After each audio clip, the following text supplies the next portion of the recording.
नमस्कार, आपका स्वागत है और शास्त्री जी आपका स्वागत है। इस श्रृंखला में बुधवार का दिन जब आया है, तो बुधवार को स्वामी श्री ईश्वरानंद जी महाराज के चिंतन की तरफ हम बढ़ रहे हैं। कहते हैं कि जीवन में उग्र तेज भी चाहिए और उसके साथ स्नेहमयी सौम्यता भी। आज इस समन्वय की प्रार्थना करो।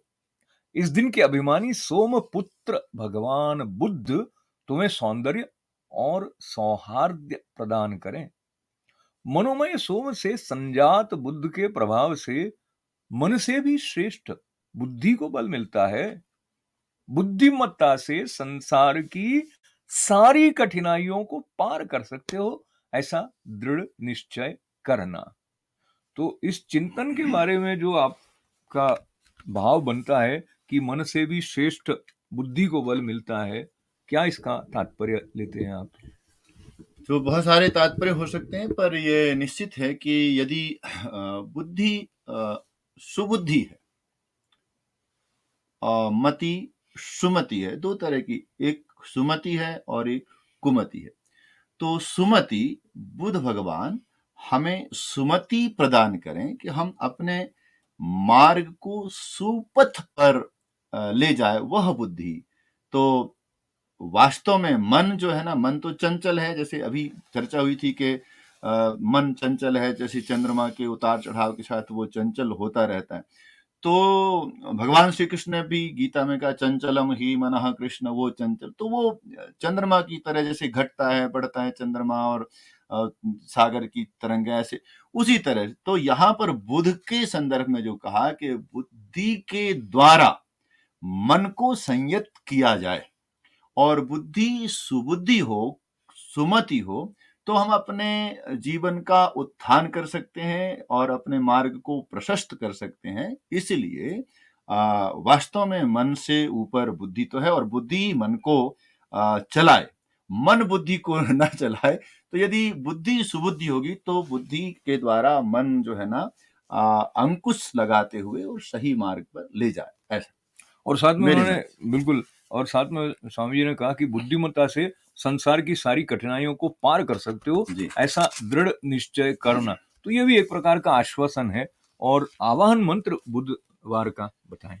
ओम उद्बुध्यस्वाग्ने प्रतिजाग्रहितवमिष्टापूर्तगुं सजेथामयञ्च अस्मिन् साधस्थे अद्युक्तरस्मिन् विश्वे देवा यजमानस्य सीदत। नामस्मरण। ओम प्रियंगुकलिकाश्यामः पीतवर्णमहाद्युतिः बोधनः शशिपुत्रश्च सौम्यः सौम्यग्रहो बुधः परतन्तः स्वतन्त्रश्च भगवान् भक्तवत्सलः हरिप्रियश्च सिंहस्थो बुद्धिमान् बुद्धिवर्धनः खड्गचर्मगदापाणिः पीतभूषणभूषितः विद्यावान् सात्विकः शुद्धो निर्मलज्ञानदायकः।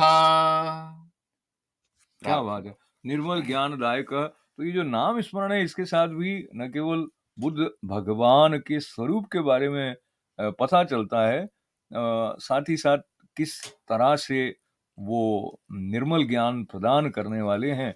तो उनसे प्रार्थना करते हैं, पीतांबर पीतवपुः किरीटी चतुर्भुजो खड्गधरश्च सौम्यः सिंहस्थितश्चंद्रसुतो हरिप्रियः सदा बुध स्याद्वरदोस्तु मह्यम।